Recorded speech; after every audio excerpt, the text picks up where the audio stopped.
प्यारे बच्चों, motion education में आपका स्वागत है। मैं आपका अपना किशन कुमार पाठक आज आपके लिए लाया हूं पाठ 11 त्रिविम ज्यामिति के अंदर विविध प्रश्नावली का भाग 2, यानी कि विविध प्रश्नावली के कुछ सवाल अपन ने कल करे थे, बाकी के सवाल अपन आज करेंगे। तो देखिए कहाँ तक कर लिए थे और कहाँ से करना स्टार्ट करते हैं। ये देखिए, ये अपने पास में है कि बिंदु -1,3,2 से जाने वाले तथा समतलों के लंबवत समतल का समीकरण ज्ञात कीजिए। क्या कहा जा रहा है कि एक तो इस बिंदु से जाए और इन दोनों समतलों के क्या हो, लंबवत हो। ठीक बेटा, तो आते हैं हल। देखिए जरा, सबसे पहले दिया है, क्या दिया है भाई? दिया है समतल 1 x + 2y + 3z, ठीक है, और बराबर 5। ये है नंबर 1।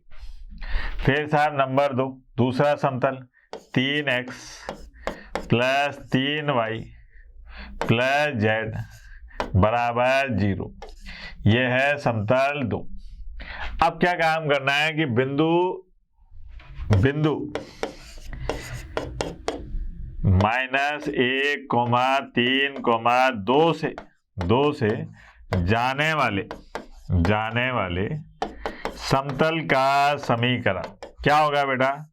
एक बिंदु से जाने वाले समतल का समीकरण क्या होता है?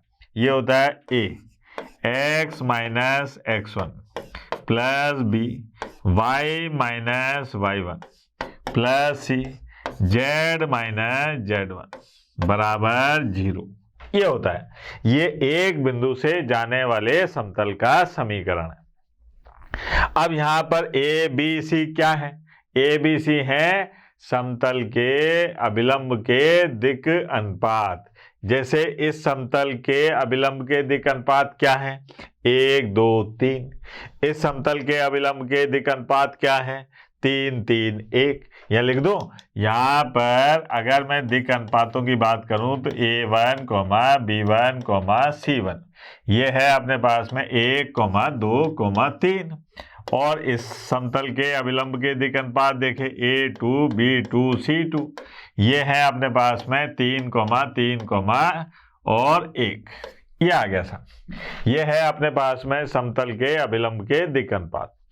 अब बात करते हैं अपन इसमें, देखें तो यहां पर a x + 1 और b की जगह पर b y - 3 और c यहां पर आ गया अपने पास में z - 2 बराबर 0।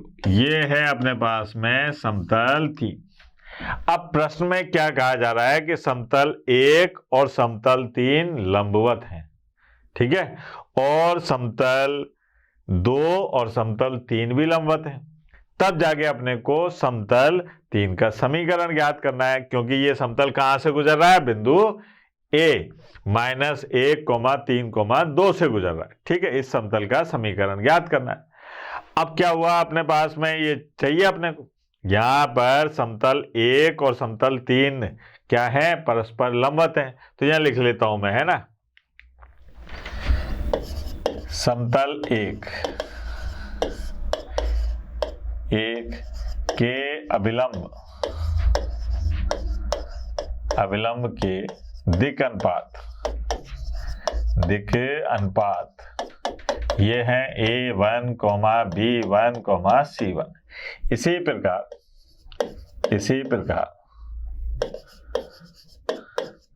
समतल 2 के अभिलंब के दिक् अनुपात क्या होंगे बेटा? दिक् अनुपात, है ना।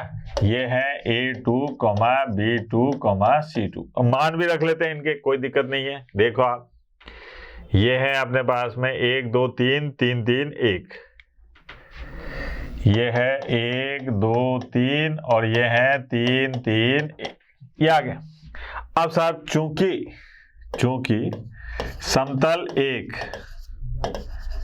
समतल 1 लंबवत है किसके, समतल 3 के, समतल 3 के। तो यहां से अपने को क्या मिलेगा बेटा, यहां मिलेगा A1 गुणा A, B1 गुणा B और C1 गुणा C बराबर 0।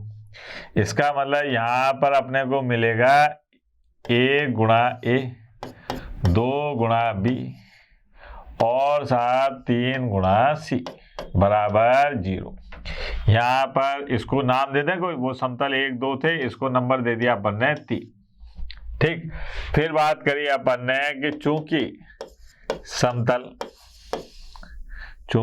समतल 2 लंबवत है किसके, समतल 3 के, समतल 3 के। तो ऐसी स्थिति में क्या हो जाएगा, A2 गुणा A, B2 गुणा B और C2 गुणा C बराबर 0। लंबवत होने पर दिक् अनुपातों के गुणनफल का योगफल 0 होता है, ये जानते हैं अपन। यहाँ पर आ गया 3 गुणा A और 3 गुणा B और 1 गुणा C बराबर 0। ये हो गई समीकरण 4। अब मैंने यहाँ पर आपको समीकरण 3 और 4 को हल करने के लिए तरकीब नंबर 13 आइटम नंबर 14 बताया था। 3 व समीकरण 4 को हल करने पर क्या आएगा बेटा, A बटे और साथ B बटे और C बटे। अब इससे क्या काम करा अपन ने, यहाँ पर बीच से स्टार्ट कर बीच पर ही समाप्त कर दिया। तो ये आएगा अपने पास में, देखना 2 3 3 1 फिर 1 3 और 2 3, ये आ गया। बीच से स्टार्ट करके बीच पे खत्म करा। अब यहाँ आया, पहले ऐसे चलो, तो ये आया 2 माइनस के 9, फिर आए साहब 9 माइनस 1, फिर 3 और माइनस 6।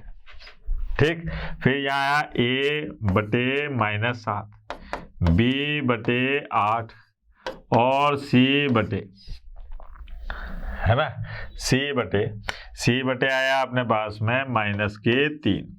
चाहो तो आप ये माइनस जो है ये हटा दो, A बटे 7 और B बटे माइनस 8 और C बटे 3। ये आ गए अपने पास में समतल 3 के अभिलंब के दिक् अनुपात। अब अपने को मान रखना है कहाँ पर, समतल 3 में। तो यहाँ पर समतल 3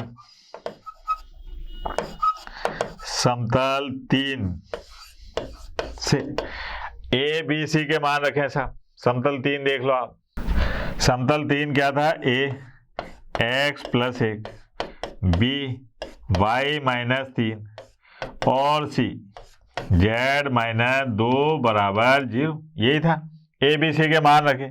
7 x plus 1 minus 8 y minus 3 और z की जगह पर 3 और z माइनस 2 बराबर 0। यहाँ पर देखिए आप, यह आया 7x माइनस 8y और प्लस के 3z, ये हो गया। फिर यहाँ पर 7 और प्लस 24, 7 और 24 कितने हो गए, 31 और 31 में से गए 6, तो कितने बचे बेटा, 31 में से अगर 6 जाते हैं तो बचे 25। तो ये आ गया अपने पास में प्लस 25 बराबर 0। ये आया अपने पास में अभीष्ट समतल का समीकरण। क्या आ गया अपने पास में, अभीष्ट समतल का समीकरण। कितना आसान काम था, ठीक है। और देखते हैं, अब यहां देखिए आप, यहां पर क्या है अपने पास में, ये समतल का समीकरण दे रखा है और इन दो बिंदुओं से इस समतल की दूरी समान दे रखी है।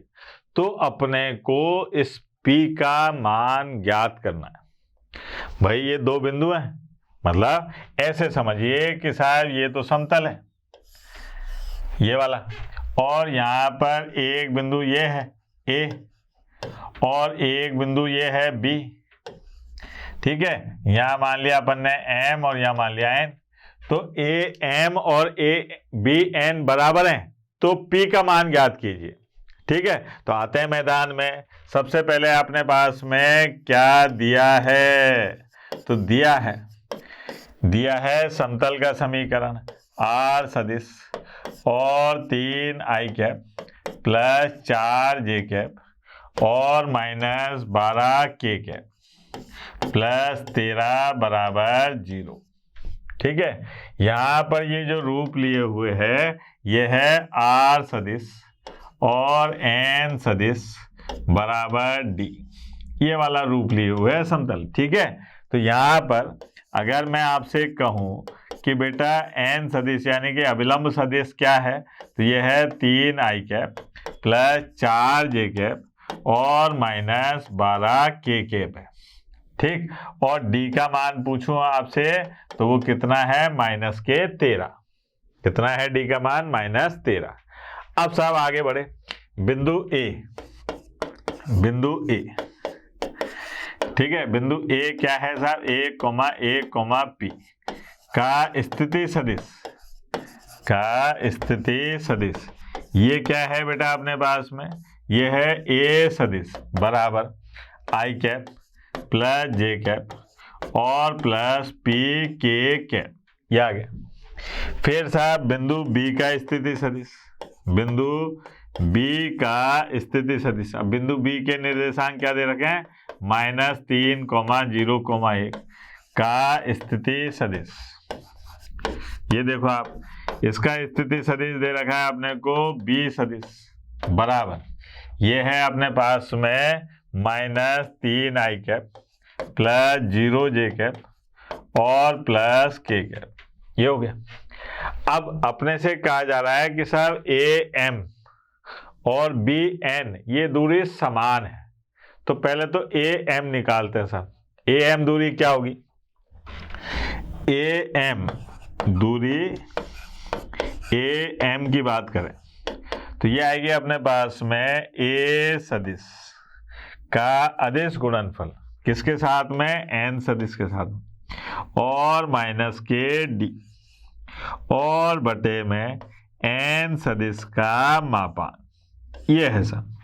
अब ए सदिश और एन सदिश का अपन क्या काम करें, अदिश गुणनफल करें। तो कहाँ है भैया ए सदिश और एन सदिश, ये रहा देखो आप। तो यहाँ पर अपने पास में आया बराबर, हाँ भाई ये आया 3, ठीक, फिर प्लस 4 और माइनस 12p और डी का मान कितना है, -13, तो ये आ गया +13 और बटे में अंडर रूट, हाँ भैया यहाँ पर आ गया 9 प्लस 16 और प्लस 144। ठीक, अब यहाँ पर देखिए आप, ये आ गया 7 और 13 कितने हो गए, 20। ठीक है, तो ये आया 20 माइनस 12p और बटे 13, ये आया सर 20 माइनस 12p बटे 13, क्योंकि ये कितने हो रहे हैं 169। ठीक, ये हो गया। ठीक, आगे बढ़ते हैं। अब अपन ने निकाली दूरी, कौन सी वाली, बी एन वाली। बी एन में क्या है, बी सदिश और एन सदिश माइनस डी और एन सदिश का मापांक, ये आ गया। अच्छा, बी सदिश का एन सदिश के साथ में अदिश गुणनफल करो, ये रहा साहब। तो यहाँ पर क्या है अपने पास में, देखना 3 और -3 माइनस के 9, 4 और 0, फिर -12 और -13 था तो +13 बटे में अंडर रूट, यह आ गया 9 + 16 + 144। अब देखो आप, ये हो गए 21 में से 13 गए, 21 में से कितने गए बेटा, 13, कितने बचे, 8। ठीक है, तो यहां पर मान आ गया अपने पास में 8 बटे 13, ये हो गया। अब प्रश्नानुसार क्या है साहब, प्रश्नानुसार ए एम जो है ये बराबर है किसके, बी एन के, यानी कि 20 माइनस 12p बटे 13 बराबर है 8 बटे 13 के। अपने को मान निकालना है p का, अपने को किसका मान निकालना है, p का। तो ये 13 से 13 गए, यहाँ पर आ गया अपने पास में 12p और बराबर 20 माइनस 8। तो यहाँ पर 12p और 20 में से 8 गए तो कितने बचे, 12। तो p का मान कितना आ गया बेटा, 1। ये हो गया सर, ठीक है। p का मान क्या आ गया, 1। आसान सवाल था, ज्यादा कठिन नहीं था। और देखिए यहां पर देखिए आप, ये क्या कह रहा है कि साहब ये दो समतल दे रखे, इन दोनों समतल की प्रतिच्छेदन रेखा को समाहित करने वाले समतल का समीकरण ज्ञात करो जो x अक्ष के समांतर है। जो क्या है, x अक्ष के समांतर है, ठीक है। अब साहब यहां पर हल क्या दिया है साहब, दिया है कि साहब r सदिश और i cap plus j cap plus k cap और बराबर 1। ये अपने को रूप दे रखा है सदिश रूप, मैंने इसको कार्तीय रूप में बदला साहब। तो r सदिश की जगह लिख देता हूं मैं x i cap y j cap z k cap. तो ये हो जाएगा अपने पास में x plus y plus z और बराबर 1, ठीक है। या और लक्षण से लिख दो तो x plus y plus z minus 1 बराबर 0। ये हो गया अपने पास में समतल 1, ठीक। एवं और क्या दे रखा है साहब, और दूसरा समतल दे रखा है अपने पास में r सदिश, और ये है 2i cap plus 3j cap और माइनस k कैप प्लस 4। इसको भी अपन ने क्या काम करा, कार्तीय रूप में बदल दिया। तो ये आ गया अपने पास में 2x प्लस 3y और माइनस z प्लस 4 बराबर 0। ये हो गई समीकरण 2, ठीक है। अब मैं यहां पर कहूं कि x अक्ष के समांतर तल का समीकरण ज्ञात करना, वो जो इन दोनों का प्रतिच्छेदन आएगा ना वो x अक्ष के समांतर होना चाहिए। तो अपन यहां पर जो जरूरत पड़ेगी अपने को वो पड़ेगी x अक्ष के दिक् अनुपात की। क्या होगा x अक्ष का दिक् अनुपात, यह आएगा अपने पास में 1,0,0। ये हो गया सर, ये x अक्ष के दिक् अनुपात है, ठीक। अब यहां पर क्या काम करा कि समतल 1 व समतल 2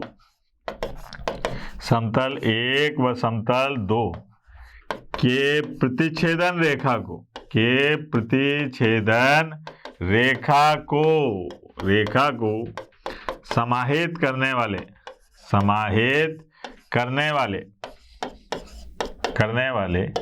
समतल का समीकरण क्या होगा बेटा, वो समतल का समीकरण होगा अपने पास में कि भैया इनको मिला के लिख दो, x plus y plus z minus 1 plus lambda. यह आ गया 2x plus 3y minus Z plus 4 बराबर 0। योग, ठीक है। अब यहां पर अपन इसको थोड़ा सा लक्षण से लिख लेते हैं। मान अपने को इसी का निकालना है समतल का, लेकिन यहाँ लैम्डा का मान पता होना चाहिए। अब लैम्डा का मान कैसे पता हो, उसके लिए अपन आते हैं मैदान में। यहाँ पर क्या हुआ, हाँ भाई इस समतल में आते हैं तो देखो आप, यह आया अपने पास में 1 plus 2 lambda x plus 1 plus 3 lambda y, फिर आया साहब प्लस 1 माइनस लैम्डा z और माइनस 1 प्लस 4 लैम्डा बराबर 0। ये हो गया। अब मैं अगर आपसे कहूं कि समतल 3 के दिक् अनुपात क्या है, तो यहां पर समतल 3 के दिक् अनुपात, इसकी बात कर रहा हूं मैं, दिक् अनुपात ये क्या है बेटा, ये है अपने पास में मान लीजिए 1 + 2 लैम्डा और 1 + 3 लैम्डा और 1 - लैम्डा।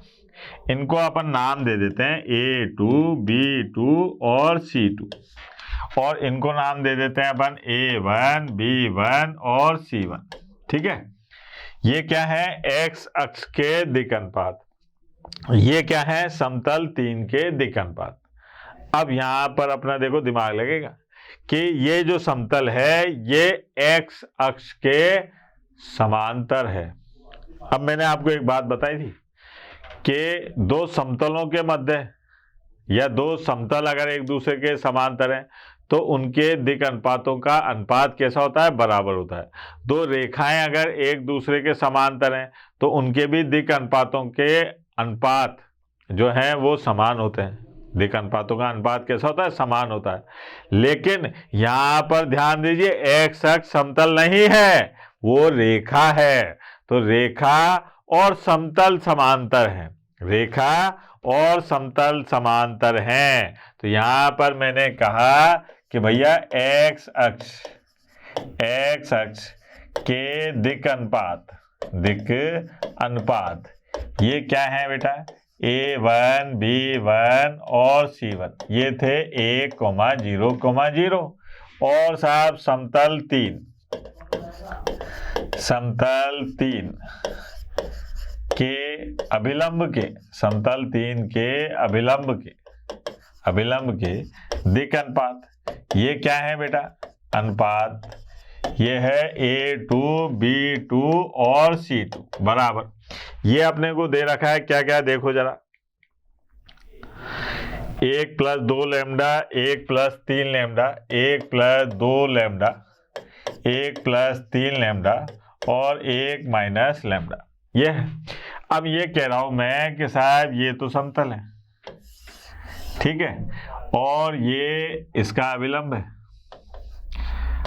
अब जो रेखा है वो एक्स अक्ष के समांतर है, मतलब जो रेखा और ये समतल क्या है, एक्स अक्ष के समांतर। तो यहाँ पर ये समतल एक्स अक्ष के समांतर है तो ऐसे होगा, तो भैया अभिलंब के तो लंबवत होगा, अभिलंब के तो क्या होगा, लंबवत होगा। तो यहाँ पर कह सकते हैं कि चूंकि एक्स अक्ष समांतर है किसके, समतल 3 के, इसलिए क्या होगा बेटा, A1, A2, B1, B2 और C1, C2 ये बराबर होगा 0 के। अब भैया 0 कर दो, देखो आप यहाँ पर आ गया अपने पास में A1 1 + 2 लैम्डा प्लस 0, 1 + 3 लैम्डा और 0, 1 - लैम्डा बराबर 0। तो यहाँ से आ गया अपने पास में 1 + 2 लैम्डा बराबर 0। तो ये आ गया लैम्डा बराबर -1/2, ये लैम्डा का मान आ गया। अब जो समतल 3 था वो क्या था बेटा, देखो आप, ये समतल 3 है, यहाँ लैम्डा का मान रखा अपन ने -1/2, इसको इधर लिख दो। तो ये आ गया 2x + 2y + 2z और -2, ठीक है, फिर -2x -3y और +z और -4 बराबर 0। अब देखो आप, ये 2x से ये 2x अल्लाह को प्यारा हो गया, 2y -3y तो ये आ गया -y, 2z और +z ये आ गया 3z, ठीक है, और ये -2 -4 ये आ गया -6 बराबर 0। लक्षण से लिखा तो ये आ गया अपने पास में 0x -y + 3z -6 बराबर 0। ये हुआ साहब अपने पास में अभीष्ट समतल, सीधी सिंपल सी बात, ठीक है। और देखिए और देखते हैं और क्या होता है ऐसा। यहां पर यदि मूल बिंदु तथा बिंदु P के निर्देशांक दे रखें तो बिंदु P से जाने वाले तथा OP के लंबवत तल का समीकरण ज्ञात कीजिए। कहां से? P से जाने वाले तथा OP के लंबवत तल का समीकरण ज्ञात कीजिए। देखो आप प्रश्न में कितना पेच है ना। अपन यहां पर पहले सवाल को समझे तब तो अपन हल दे पाएंगे। ये है अपने पास में कि बिंदु P के निर्देशांक दे रखे हैं, बिंदु P से जाने वाले लंबवत तल का समीकरण ज्ञात करना है। तो यहां पर ऐसे देखिए आप कि ये है अपने पास में, ये देखो आप, ये है अपने पास में समतल और यहां पर है अपने पास में बिंदु P। ठीक है, क्या है? बिंदु P। ठीक, अब क्या काम करा अपन ने कि यहां पर है O बिंदु, ये है O बिंदु, मूल बिंदु जो दे रखा है। ठीक है, इस बिंदु P के निर्देशांक दे रखे हैं 1, 2, -3। ये आ गया। अब क्या काम करना है अपने को? इस समतल का समीकरण ज्ञात करना है। देखो आप कितना घुमाया इन्होंने। भैया सीधी सी बात है कि बिंदु P से जाने वाले समतल का समीकरण ज्ञात करना है और ये OP जो दिखाई दे रहा है, OP जो दिखाई दे रहा है ये लंब है किस पर? समतल पर, यानी कि ये क्या है? अभिलंब है। तो एक समतल का समीकरण ज्ञात करने के लिए अपने को अभिलंब के दिक् अनुपात ही तो चाहिए होते हैं, वो है। ठीक है, तो यहां पर अपन क्या काम करते हैं कि बिंदु P क्या है? बिंदु P 1, 2, -3 से जाने वाले समतल का समीकरण क्या होगा बेटा? ये याद है ना, ये वाला ax - x1 plus b y - y1 plus c z - z1 बराबर 0। यही तो होता है।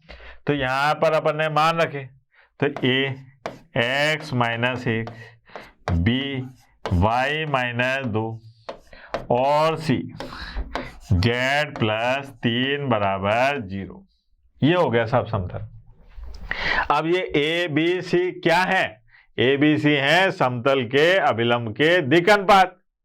और समतल के अभिलंब का मतलब क्या हुआ? समतल के लंबवत रेखा। और यहां पर समतल के लंबवत रेखा कौन है? OP। तो अगर मैं यहां पर कहूं कि साहब अभिलंब, ठीक है, या OP रेखा के दिक् अनुपात ये कौन होंगे भैया? ये यही तो है बेटा, ABC। और ये कैसे निकलेंगे? x2 - x1 y2 - y1 z2 - z1 करके। तो भाई यहाँ पर एक ये मूल बिंदु है, इसके निर्देशांक क्या हो गए? 0, 0, 0। तो यहाँ आ गया 1, 2, -3। तो ABC के मान आ गए 1, 2, -3। यहाँ पर मेल दो, तो ये आ गया 1 x - 1, b की जगह 2 और y - 2 और c की जगह -3 और z + 3 बराबर 0।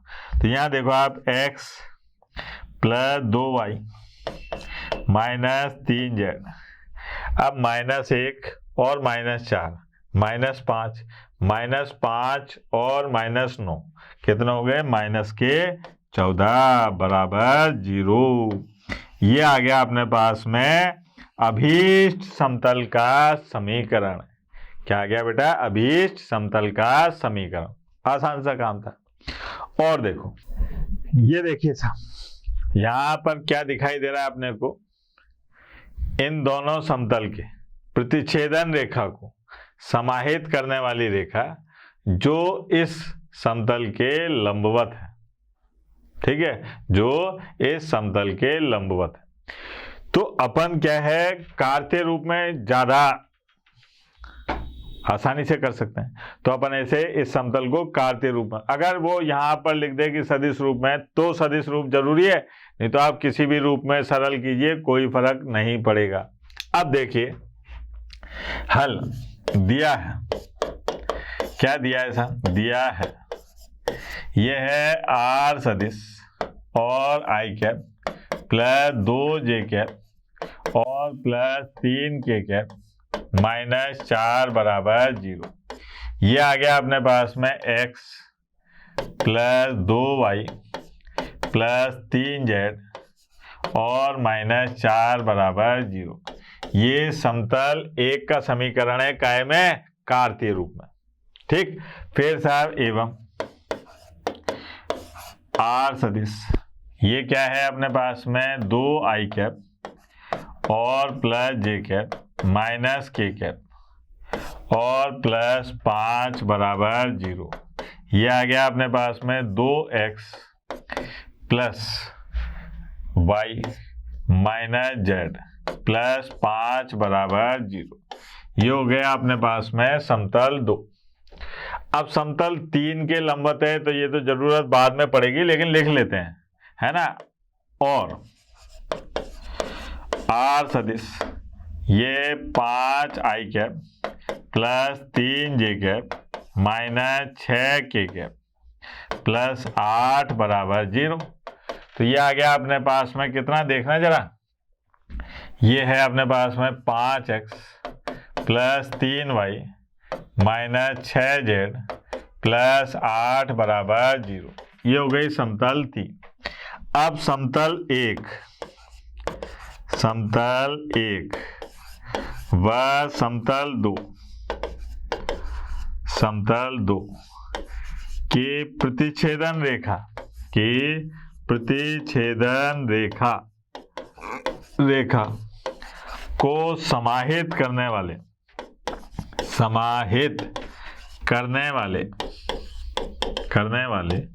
समतल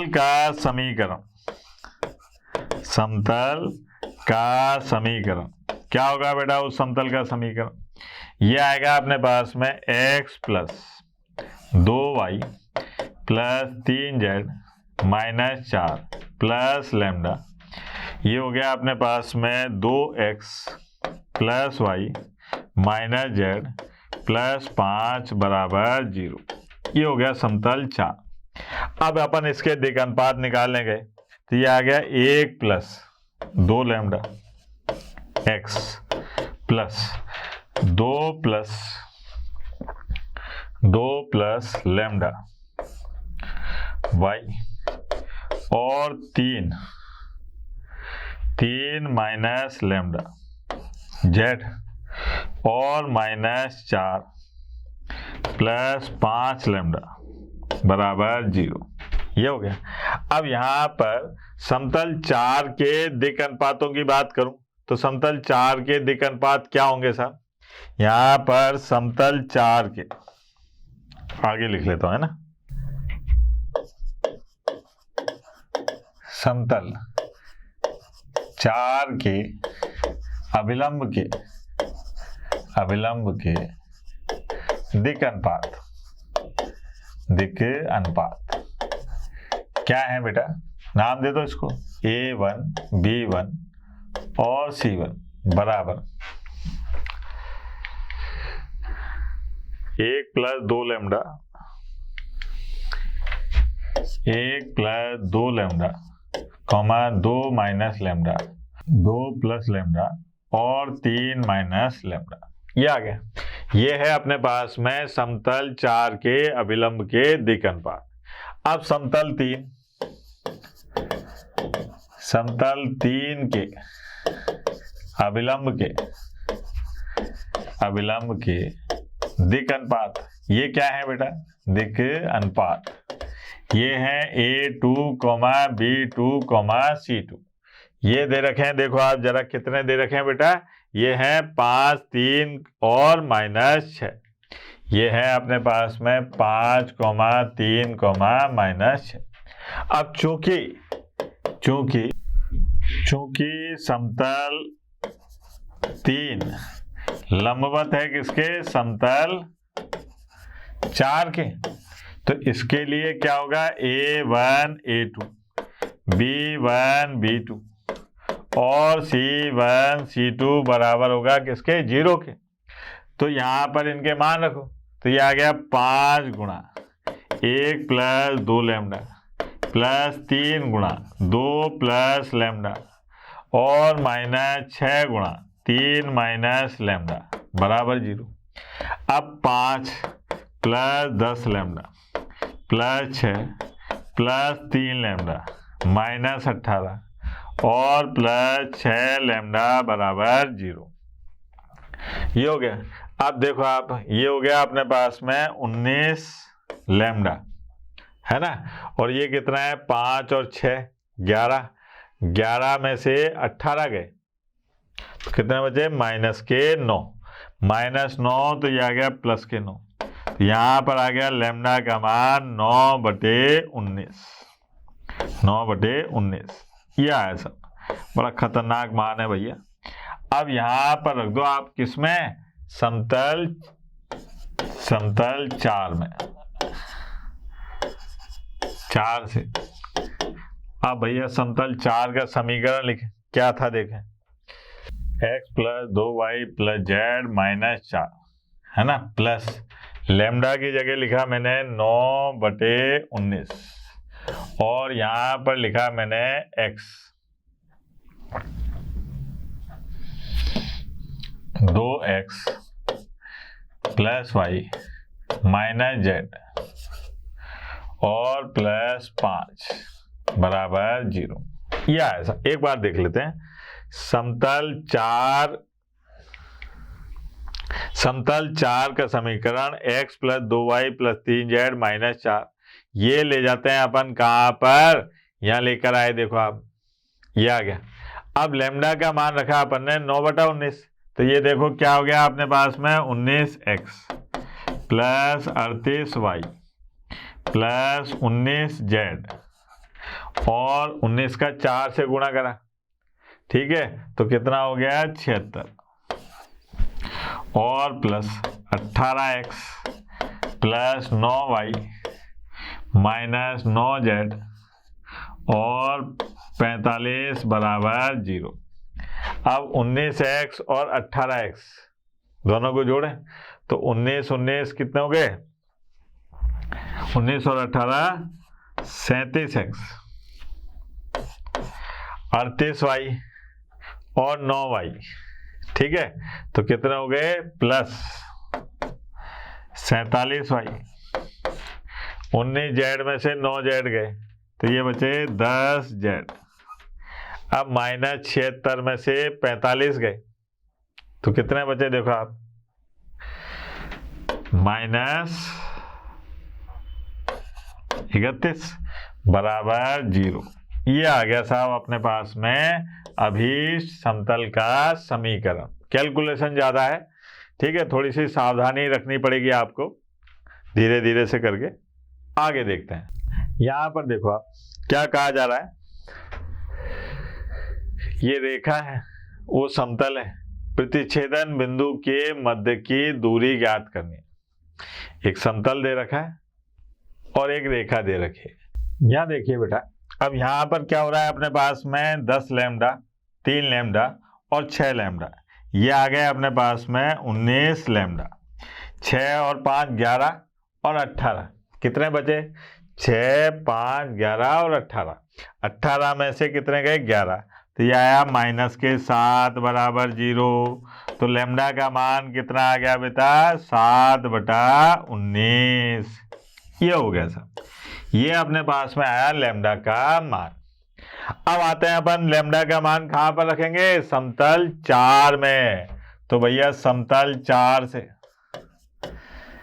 समतल 4 से क्या है, समतल 4 से कि x प्लस 2y और प्लस 3z और माइनस 4 प्लस लैम्डा की जगह कितना आ रहा है बेटा, 7/19 और यहाँ पर क्या बचेगा फिर, 2x और प्लस y और माइनस z प्लस 5 बराबर 0। ये आ गया साहब। एक बार देख लेते हैं, यही है ना। यहां पर क्या था, समतल 4 x plus 3 2y 3z minus 4 plus lambda की जगह 7/19 लिख दिया। यही है, बिल्कुल सही लिखा था। अब देखो जरा, हाँ भाई, अब 19 का गुणा करो यहाँ पर, तो ये आया अपने पास में 19x प्लस 38y प्लस, ठीक है, 57z और माइनस, अब 19 का 4 से गुणा करो तो कितना आएगा बेटा, 76 प्लस, है ना। 19 का जब 4 से गुणा करेंगे तो कितना आ जाएगा, 76। और आगे बढ़े, 7 और ये 14x plus 7y minus 7z और प्लस 35 बराबर 0। ये हो गया। अब सरल करें, 19 और 14 कितने हो गए बेटा, 19 और 14 ये आ गए 33x प्लस 38y और 7y, तो ये आ गए 45y। 57 में से 7 गए तो 50z, है ना, माइनस 76 में से 35 गए, माइनस 76 में से 35 गए तो ये आ गए माइनस 41 बराबर 0। ये आ गया अपने पास में अभीष्ट समतल का समीकरण। ठीक है, और देखते हैं साहब, यहां देखिए आप, इसमें क्या कहा जा रहा है कि ये बिंदु है और ये रेखा और ये समतल, ये बिंदु, ये रेखा और ये समतल, इस रेखा और समतल का जो प्रतिच्छेदन बिंदु होगा, रेखा और समतल एक दूसरे को प्रतिच्छेद करेंगे, उस प्रतिच्छेद बिंदु की इस बिंदु से दूरी ज्ञात करनी है। नहीं समझे, यहां पर क्या है, अपने पास में एक समतल दे रखा है, जैसे ये समतल है, और ये अपने पास में एक रेखा है, जो रेखा दे रखी है, और ये यहाँ पर इसका प्रतिच्छेदन बिंदु है। ये मान लीजिए अपने पास में A है और ये एक बिंदु है P, जो अपने को वो दे रखा। अब अपने को क्या काम करना है, इन दोनों के बीच की दूरी ज्ञात करनी है। आसान है, देखो आप कैसे। यहां पर सबसे पहले हल दिया है, क्या दिया है सर, एक तो बिंदु P दे रखा है, -1, -5, -10, ठीक है। और साहब रेखा दे रखी, रेखा क्या है अपने पास में, R सदिश बराबर 2i cap minus J cap plus 2k cap और plus lambda 3i cap plus 4j cap plus 2k cap. यह आ गया, ठीक है। इसको अपन ने कह दिया रेखा 1।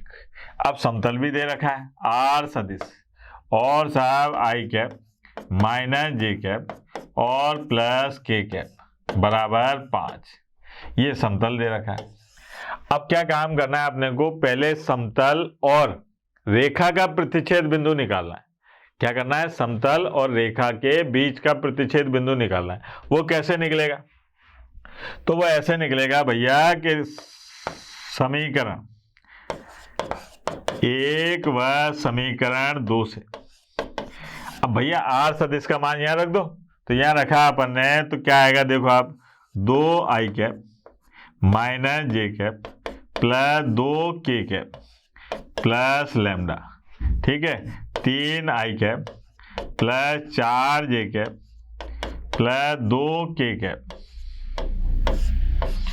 ये आ गया, और इसका अदिश गुणनफल हो रहा है किसके साथ में, i cap minus J cap और प्लस k कैप के साथ में बराबर 5।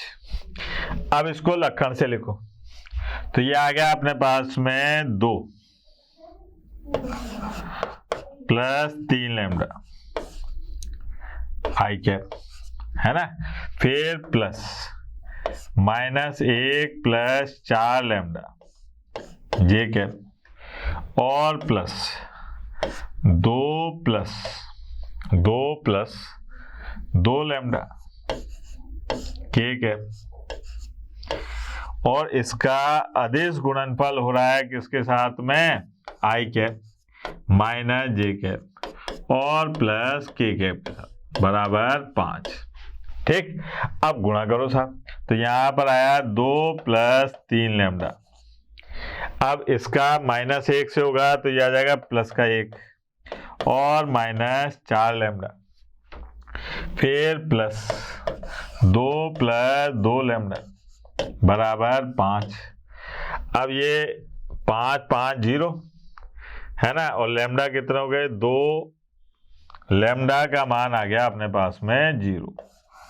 ये आ गया सब, लैम्डा का मान कितना आ रहा है बेटा 0। अब देखो आप, अब समीकरण एक में लैम्डा बराबर 0 रखने पर क्या हो जाएगा साहब, आर सदिश बराबर क्या था देखो जरा, 2i minus J plus 2k, 2i cap minus J cap plus 2k cap और प्लस 0। ठीक है, 0 का किसी से भी गुणा करोगे तो क्या हो जाएगा 0। तो यहां पर जो आर सदिश है इसका मान क्या आ गया, 2i cap minus J cap plus 2k cap. अगर मैं इसको बिंदु के रूप में देखूं तो ये व्यापक बिंदु क्या आ गया बेटा, ये व्यापक बिंदु आ गया अपने पास में 2, -1, और 2। अगर वहां पर बात करें तो ये क्या है, ए बिंदु आ गया अपने पास में।